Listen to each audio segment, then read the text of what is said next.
Prezados familiares, prezados irmãos e irmãs, louvado seja nosso Senhor Jesus Cristo e nossa Mãe, Maria Santíssima. Os Atos dos Apóstolos hoje narram como, na igreja de Antioquia, que havia sido fundada por causa da perseguição que houve em Jerusalém, reuniram-se muitos profetas e doutores. A lista é grande. Barnabé, que era levita de Chipre, Simeão, chamado Negro, Lúcio de Cirene, Manaém, que havia sido companheiro de infância de Herodes, e Saulo. Saulo é o jovem apóstolo Paulo, que havia sido convertido em Tarso, e Barnabé foi lá para chamá-lo até Antioquia. Antioquia foi a primeira vez em que os discípulos de Jesus receberam o nome de cristãos. E aquela comunidade de origem não judaica e tão florescente seria o ponto de partida das 4 viagens missionárias de São Paulo. Enquanto eles celebravam a liturgia, o culto divino que nós estamos fazendo agora, e jejuavam, o Espírito Santo disse: separai para mim Barnabé e Saulo, para o trabalho para o qual eu os chamei. Então jejuaram novamente, rezaram e impuseram as mãos sobre os dois. E enviados pelo Espírito Santo, eles desceram para Seleucia, para a ilha de Chipre e para a Salamina, e começaram a anunciar a palavra de Deus nas sinagogas dos judeus, como era o costume. Primeiro os judeus, depois os gregos. E traziam consigo um jovenzinho, João Marcos, que é o evangelista São Marcos, que foi companheiro nesta primeira viagem missionária de São Paulo.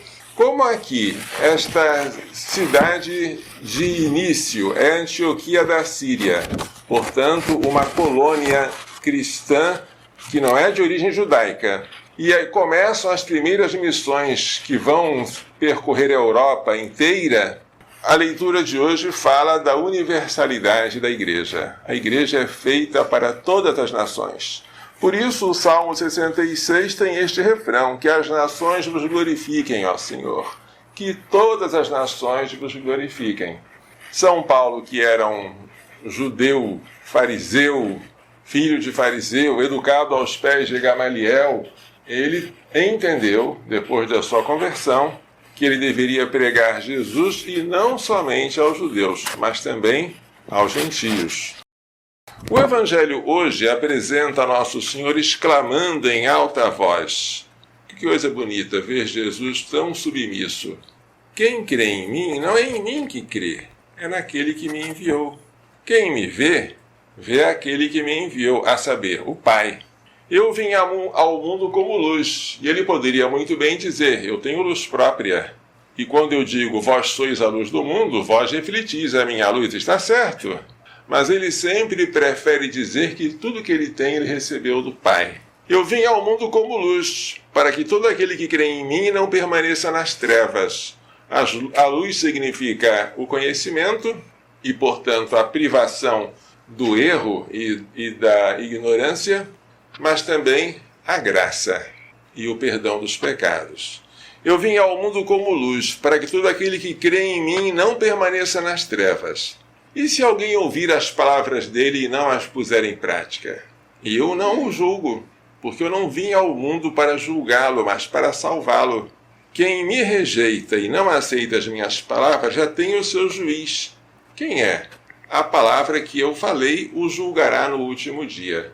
Esta palavra, ela é eficaz como uma espada que divide, como diz a Bíblia, divide alma e espírito, divide as junturas e medulas. Ela é que vai nos julgar no último dia. Porque eu não falei por mim mesmo, mas o Pai que me enviou é que me ordenou o que eu devia dizer e falar. E eu sei que o seu mandamento é vida eterna. Ele fala por obediência e fala para comunicar a vida aos ouvintes, com a condição de que os ouvintes creiam. Portanto, o que eu digo conforme o Pai me falou. Se há uma coisa que nos assusta, é como Jesus, que é Deus com o Pai na unidade do Espírito Santo, se mostra obediente, submisso e em tudo dependente do Pai.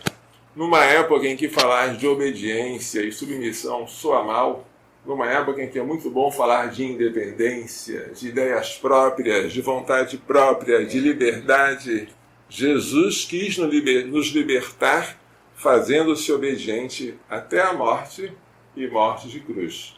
E nos deu o exemplo e o mandamento da obediência. Vós sereis meus amigos se observardes meus mandamentos, assim como eu observo os mandamentos de meu Pai e permaneço no seu amor. E quando ele estava no poço de Jacó, naquela cidade da Samaria, conversando com a mulher samaritana, e era meio-dia, disseram: Mestre, come. Ele respondeu: tenho um alimento que vós não conheceis. Será que ele trouxe pão e nós não sabemos? A resposta é: meu alimento é fazer a vontade daquele que me enviou e realizar a sua obra. Jesus se alimentava da obediência. É tão bonito isso, não é? Nunca será demais obedecer. E tudo que nós fizermos por obediência tem valor, ainda que seja uma coisa mínima. E as coisas máximas, se fizermos por desobediência, são inúteis. Quando a gente aprende isso, que é uma lição tão básica, mas muita gente passa a vida inteira sem aprender. E faz com boa intenção, entre aspas, aquilo que não é obediência.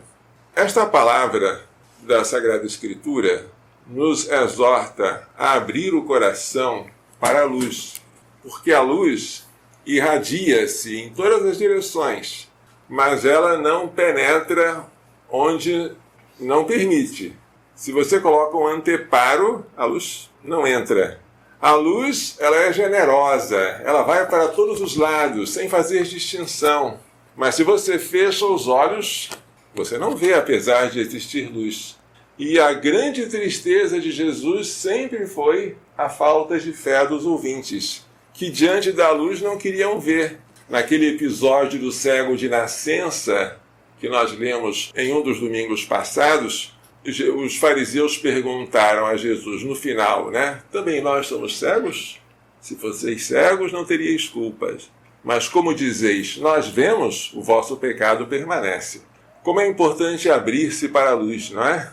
Ou como diz aquele cântico, deixe a luz do céu entrar, abre as portas do seu coração e deixe a luz do céu entrar. Nunca será demais a gente tentar abrir o coração, porque ele quer entrar, mas ele não força, não é? Aquela pintura de Jesus do lado de fora da porta batendo, sem maçaneta, detalhe importante, é muito expressiva, porque ele bate, mas não arromba. Nem sequer ele tem meios de abrir. Nós só podemos abrir do lado de dentro, para que ele possa entrar. E assim ele faz refeição conosco. Então vamos pedir a Nossa Senhora e ao seu castíssimo esposo São José que nos faça entender e pôr em prática as lições desta liturgia. Louvado seja nosso Senhor Jesus Cristo. E nossa Mãe, Maria Santíssima.